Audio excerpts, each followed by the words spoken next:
Welcome back to Beacon Pines. This is episode 14. I'm Jemeling, and I'm also very confused about what the heck is happening. It's a lot of stuff has happened, a lot of development, a lot of information has been brought to light, and it's wild. Like, how do these tubes even work? So, we'll find out. The cold, hard truth. Are you saying it's cold because of, where the source is? Because that would make sense. We Beck continue. leapt up, allowing the suction to yank her into the dark. Dimness eclipsed around her like the shutter of a camera as she seemed to cover great distance in mere moments. Her only points of reference were glints of upcoming turns, which approached with frightening speed, only to carom her gracefully along. Carom? What? Okay. She heard the tinny, distant echoes of Rollo's glee. Yeah. Once she stopped fighting against it, the ride was impossibly smooth. Then, all of a sudden, as if minutes had passed in an instant, light blazed into view. Okay. Guess we got the answer to, how the tubes work. Sort of. A burst of wintry air snuffed across her face, and she was flung out into the cold.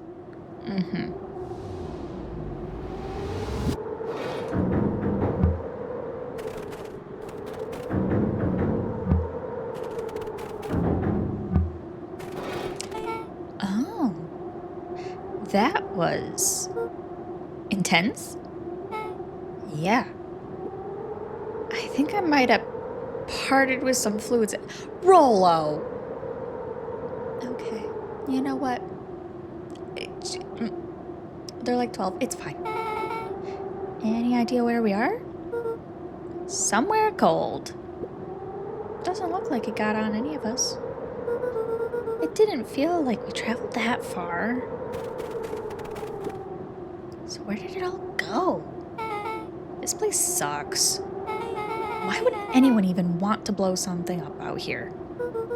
Well, only one way to find out, I suppose. We've got to catch up to Nuncreed. I think he went this way. Okay. We know where it is. This looks familiar, yeah. Maybe we can clear out the snow? No time. Nuncreed's getting away. Okay, I guess we gotta go. Oh. Are you gonna remark on it? Okay, this is starting to feel really familiar. I may not be the most well-versed on all things Beacon Pines, but this does look like some sort of frozen replica of town. Ah, I got it. It's so obvious now. Mr. Nuncreed is an alien. Rollo. Stick with me here. His species can only live in sub-zero temperatures. Oh boy, here we go. The source is their base camp dimension, so naturally they keep it cold. We found it by traveling through those metallic wormholes back there. The final objective, kill us all and shapeshift into Beacon Pines citizen of their choosing. Oh, a Beacon Pines, okay. You never really had me. Well, you very much lost me there. You get used to it. We should keep moving. Yeah, for the sake of the story. Oh, as they rounded the corner to the frozen town square, they spotted Mr. Nuncreed inching cautiously toward a pit at its center. We know this pit. He held his arms out gingerly, as if approaching a beast in the wild.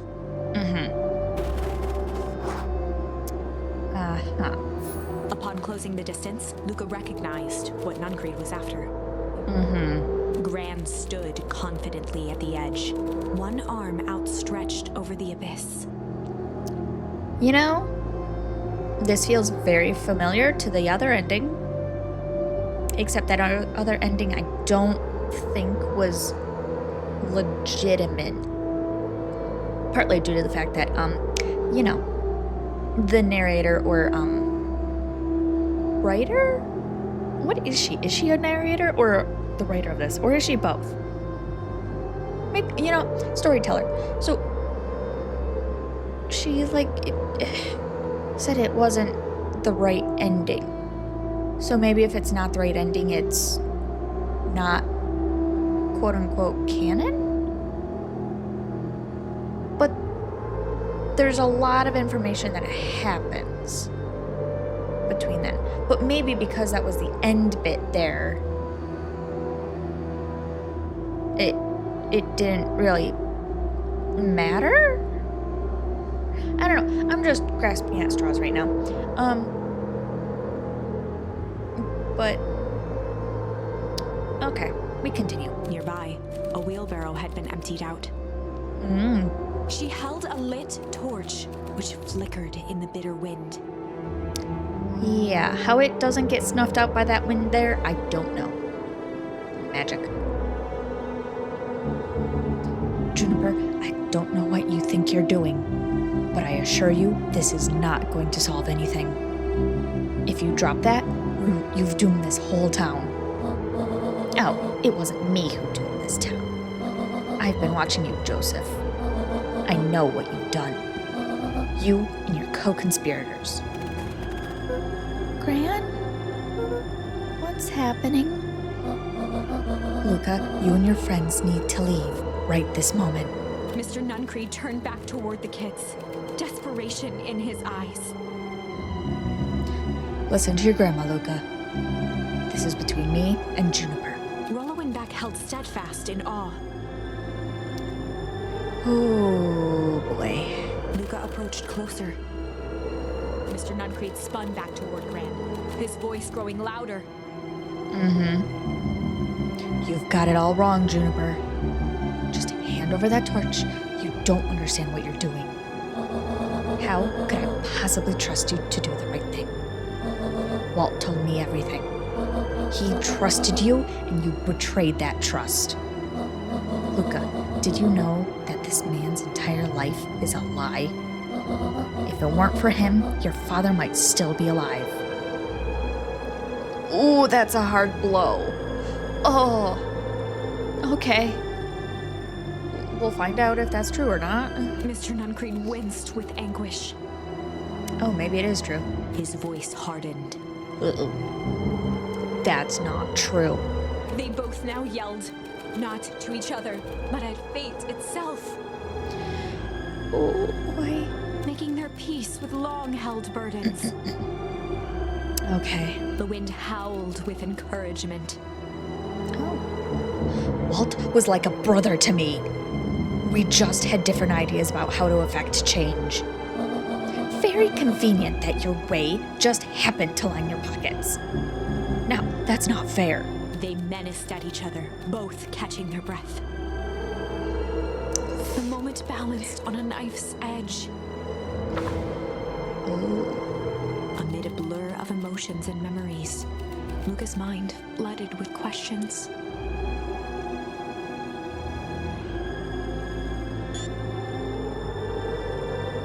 The wind calmed, as if to give him the stage.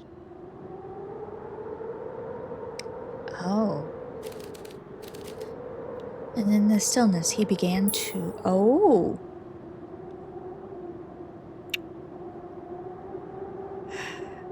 I feel like appropriately, he should be crying. I mean, we're at the end here. If it's wrong, I could... Okay. Yep. Okay. Yeah, I think it feels right that he would cry. And in the stillness, he began to weep. It was all just too much. I think for anyone it would be too much. Falling to his knees, Luca whimpered softly. The tears crystallized as they hit the snow. Gran stared at Luca for a moment with warm sympathy, remembering why this was all necessary. Oh. this'll all make sense soon, Luca. Then, everything can go back to normal. I promise. She stiffened up and brandished the torch at Mr. Nuncreed. You can't hide behind those people any longer, Joseph. Once their precious source is destroyed, we'll see where their loyalties fall. Juniper, don't. Ignoring his final plea, Gran flung the torch into the deep darkness. Yeah, that wasn't the right choice. Oh. She smiled and exhaled in relief. Mr. Nuncreed moaned in resignation. The torch echoed as it ricocheted down the hole, punctuated with a thunderous thud. And you see, Joseph, I've learned one very important lesson in life. If you want things to change, then you must be willing Before Gran could finish, the ground shook her to silence. That was way too much.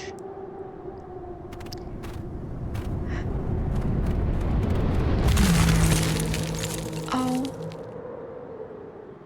What? There was a green light. That wasn't there before, was it? Gran only had time to spin around and run to Luca. Her attempt to shield him, an honorable but trifling act. Okay, my question is, why is there still snow falling even though everything's iced over like that? Like, wouldn't it be one big solid block of ice? Oh well. Unflinching love, pitted against an unthinking horror. There was no contest. Her warm embrace froze in an instant.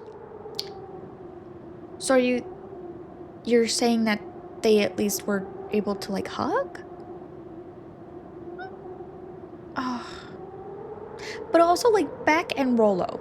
Like, just left out there. Oh. Okay. That is where they remain, fixed in place, forever. Okay. And so, our story ends on this melancholy scene. I don't think it does. In a town brought low by its secrets, sits the frozen statues of a misguided band of meddlers. Well. The end. Okay, so, Well, that was dire. that's an understatement. On the bright side, we finally figured out where all the ice is coming from. I think we figured that out before. So Now, we just need to find a way to deal with a mystic, unfathomable force of nature. totally easy. We try this again. Okay. He began to hum. And in the stillness, he began to hum. So, just hold on a minute for me.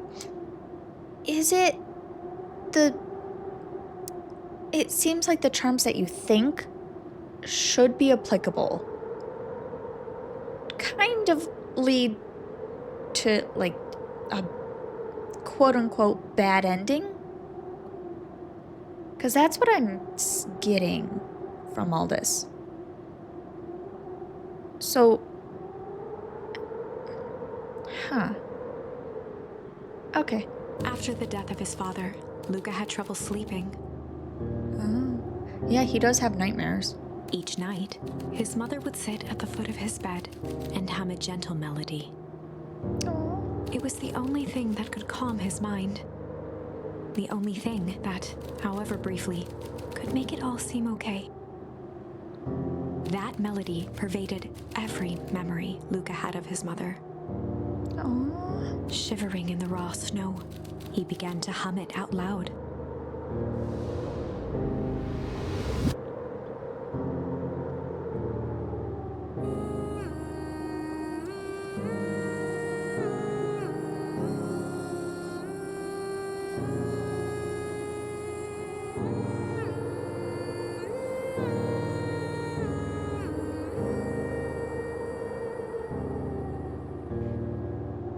Gran lowered the torch, listening closely.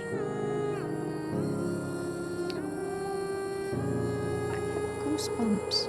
As recognition slowly set in, her heart sank. Those countless nights of consolation. Huh? The incomparable loss they shared together. She let the torch fall to the snow and sizzle out. A few steps toward Luca was all she could bear before dropping to the snow herself. Through a flood of tears, she began to hum along, note for note. What? How?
Luca lifted his head in astonishment. The last time he heard that melody was the last night he saw his mother.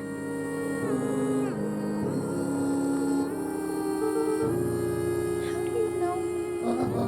I'm so sorry, my little buckaroo. Buckaroo?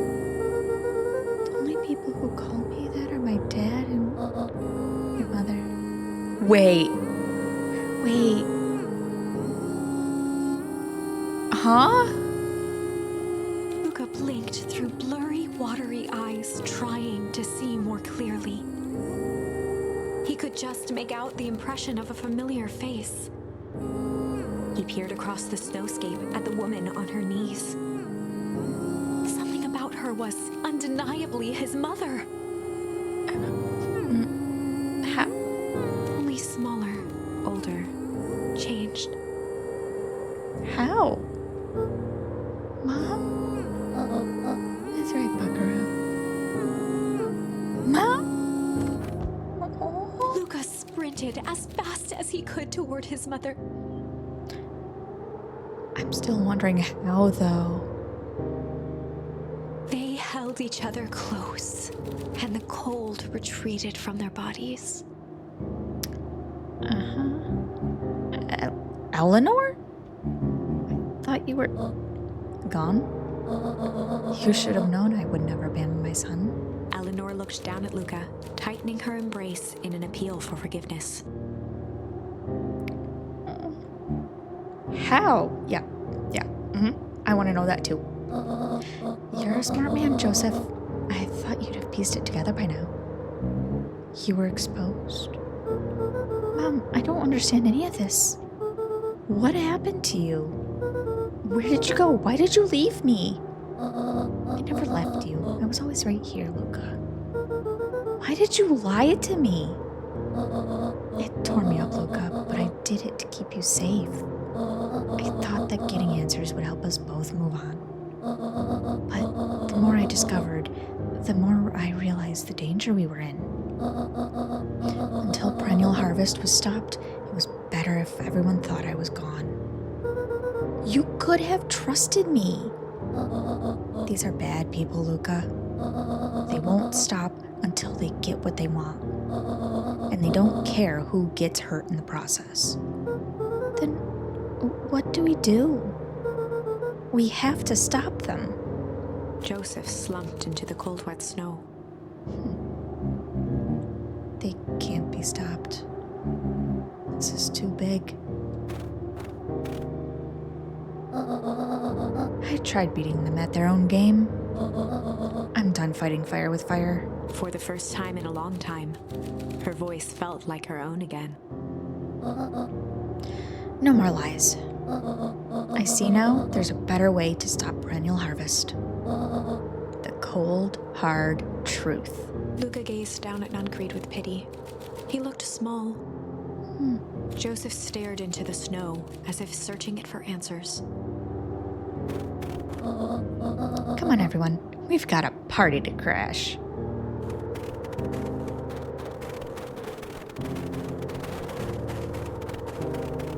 Huh. So is Nuncreed gonna stay there? You don't understand. He always wins. Who he? Chapter Her? 9. Huh. Yeah, I want answers. The devil you know. So Kerr. 7 months ago, Oh, backstory. Eleanor Van Horn crept down the maze of sterile hallways under perennial harvest. Okay. She stopped in front of the large steel door marked Deep Engineering. Oh, God. No turning back now. She raised a trembling hand. The stolen keycard worked as promised, and the door buzzed open with mechanical efficiency. She was immediately hit with the smell of disinfectant. Cool. It was some sort of laboratory. What?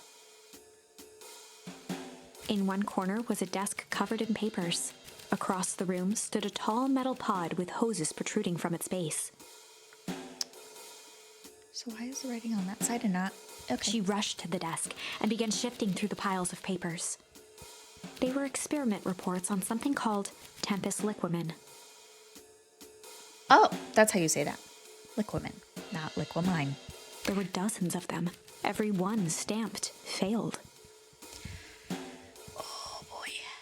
Eleanor heard the sharp echo of footsteps approaching. She was out of time. Her eyes scanned the room, eventually landing on the strange pod. Uh-oh. Muttering a curse under her breath, she dashed over and dove inside. Uh-oh. Uh-oh. Oh, no, it's... Oh, what? Oh, good, we actually skipped over... Okay, good. And that is what change is all about. Uh-huh. Crash the party. Grabbing the future by the scruff of the neck and making things happen. Change is a choice. I am tickled pink that we will all be making that choice together. How great is that? This man is a liar. Excuse me? I will not. This town has a dangerous secret, and perennial harvest only exists to keep it hidden. Nonsense. They picked up the whole damn town and moved it right under our noses. You aren't making any sense, dear. Mr. Kerr addressed the crowd with a sarcastic tone. Imagine such a thing. It's absurd and just plain impossible. They promised they could fix the foul harvest. They told us they would clean this place up. We just had to leave town for a few days while they had us evacuated. Mrs. Hartford, I'm afraid I'm going to have to ask you to... You're afraid of a lot of things, aren't you? You sniveling little worm. This is growing tiresome. A little help, please. Don't you all see? This festival is a sham. An excuse to have the whole town gather in one place. They're planning something awful. I don't know what, but these people are wicked. Don't listen to her. She has absolutely no proof. I am the proof. I'm Eleanor Van Horn. Whispers filtered through the crowd. About damn time. Well, aren't you just sneaky as the dickens? We all knew Valentine's fertilizer was too good to be true. And now this whole town is paying the price. Ladies and gentlemen, I am so sorry about this disruption. My associates will take this obviously disturbed woman somewhere comfortable so that she can get the help she needs. She's not the one who's disturbed. You two-timing clown. You all know there's something wrong with this town. It was just easier to look the other way. The truth is...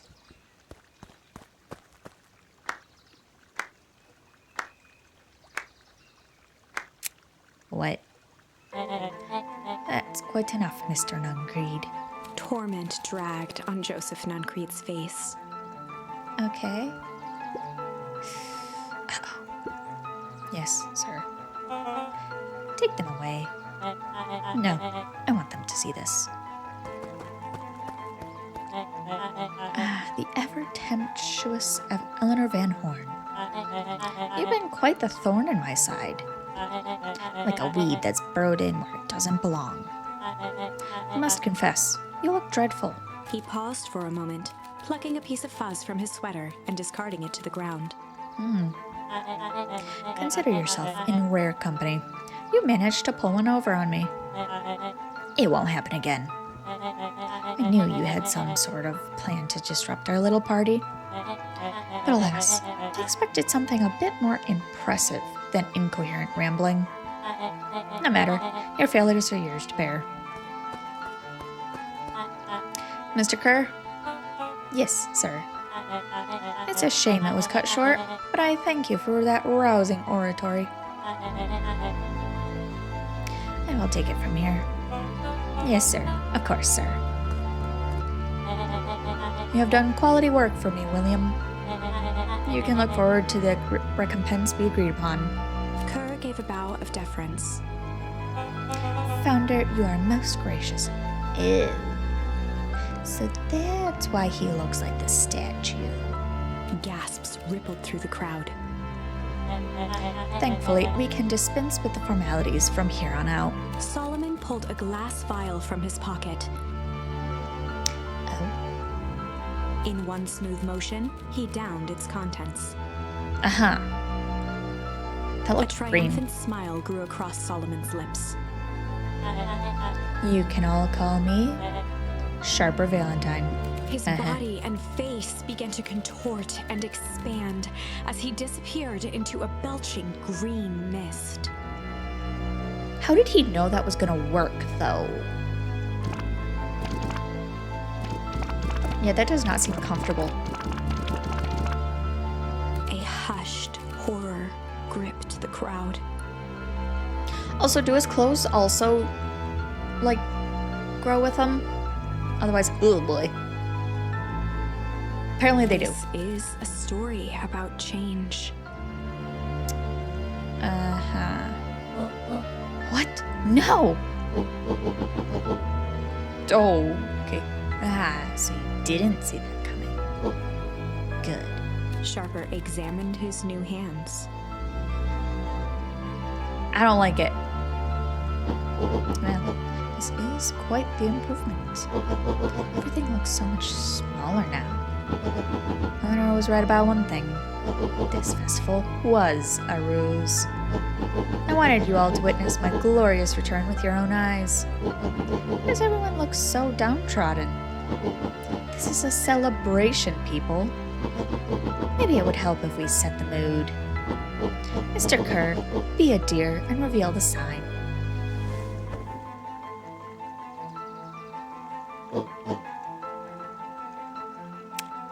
You know, is perennial harvest an anagram for Sharper Valentine?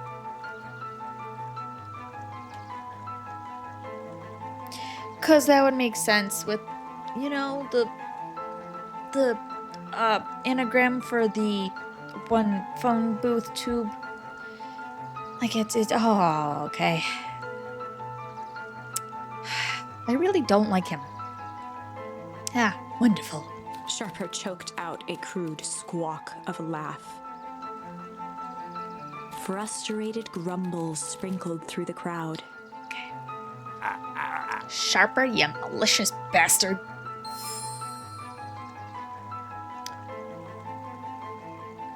I'm glad you're back, so I can tell you to your face. You destroyed this town. We ain't gonna let you get away with it again. Sorry, this is not the time for audience participation. Some assistance, Mr. Kerr. William Kerr gave a subtle nod to the clipboards. You coward! Where are you taking him? Does anyone else have something to contribute? A helpless quiet settled over the crowd. I thought so. Did you all truly believe you could be free to me? So are you the weed that's in town? Like, you mentioned that to Eleanor. But is that actually what you are? 'Cause, yeah, seems it. A town of complete and utter fools. You people should be celebrating my return. You're clearly lost without me. And that leads me nicely to my children. Daddy? I gave you both the greatest gift a parent can give. The opportunity to prove yourselves in my absence. Squandered. To say I am disappointed would be an understatement. But Silence, Augustus. An adult is speaking. I don't know which is worse. A son who is completely hopeless, or a daughter with such potential who inevitably lets me down. Eris, you fail me with admirable consistency. Thankfully, I was cunning on it this time. Father, I have been wasting time, my dear. What have you accomplished? I was focused on cementing our legacy. Legacy? Who needs a legacy when you can just live forever? But what about... It's all right, kiddo. I'm afraid you suffer from a complete lack of imagination. There's just no helping it. Now then, where is Joseph? You didn't take the opportunity to slip off, did you? Ah, there he is. Everyone should give him a hand. None of this would have been possible without Joseph. I think you've said enough.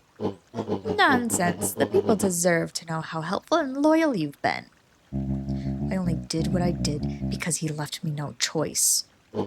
You always had a choice, Joseph. You were simply too weak to take it.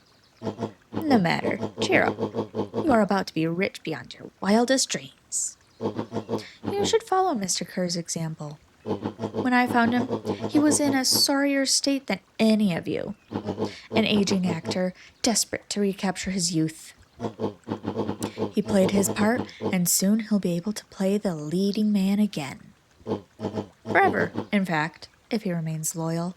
That goes for all of you.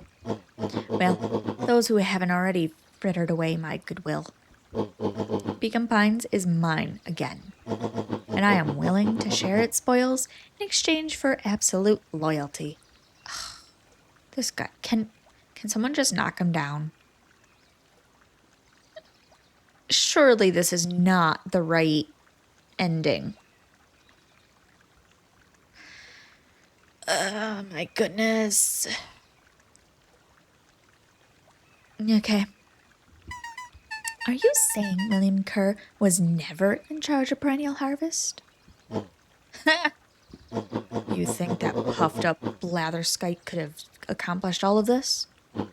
Dawn, I suppose it's time for your big exclusive. Sharper addressed the crowd with indignant pride. Oh, okay. Wait, where is Dawn in all the... What? Oh, there... Oh, she's by the... Okay.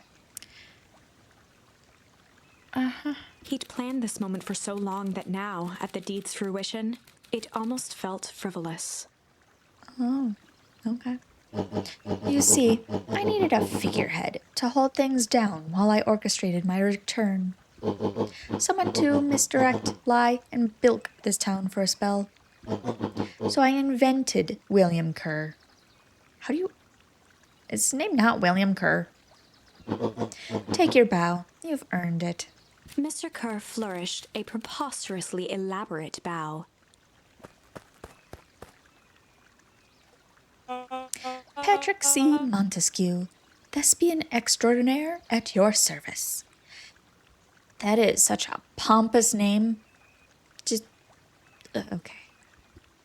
Founder, I just want to thank you again for this opportunity. It truly was the role of a lifetime. Wait. So this Bill Kerr was a patsy the whole time? Now that your secret is out in the open, wants to stop this town from rising up against you.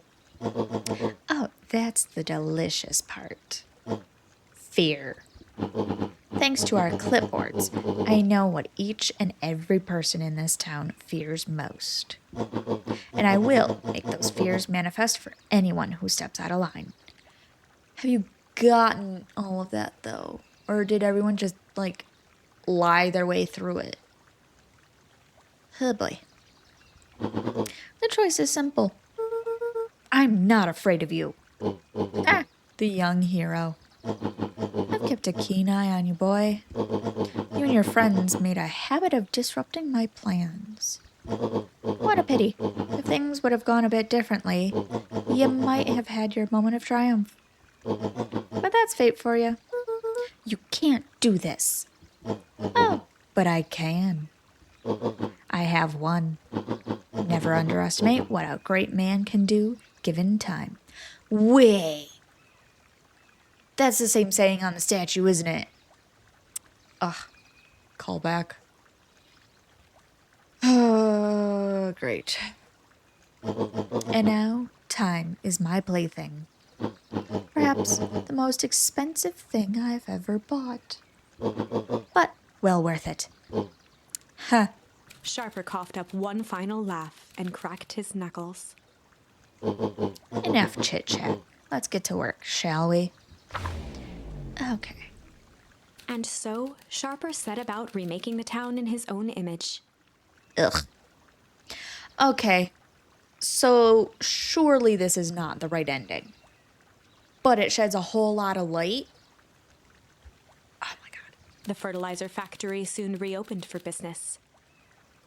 Okay. Sales rose steadily as more and more farmers across the countryside began to swear by its miraculous properties. But isn't the source like a finite resource? Like, it's going to run out soon. How? Beacon Pines became famous. A secretive town that, for the right price, shared its gifts with all. Gifts that became more and more necessary in a world where winters grew longer and longer. Ah. So the more you mine it, the more... Oh, boy. The end. Okay, now.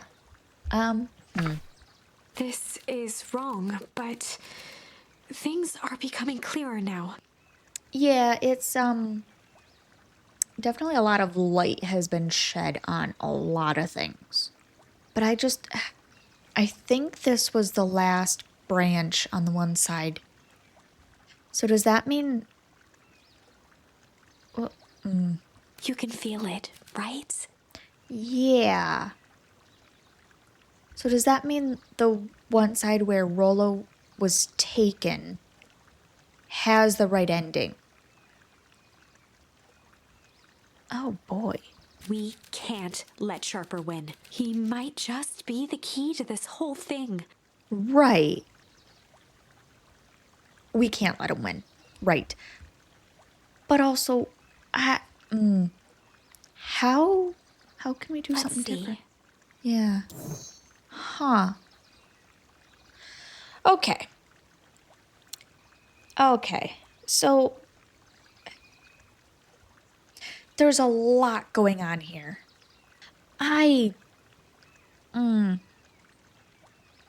Okay, so a lot to think about now.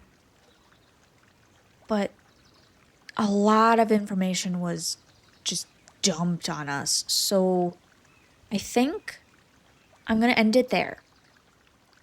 And just process.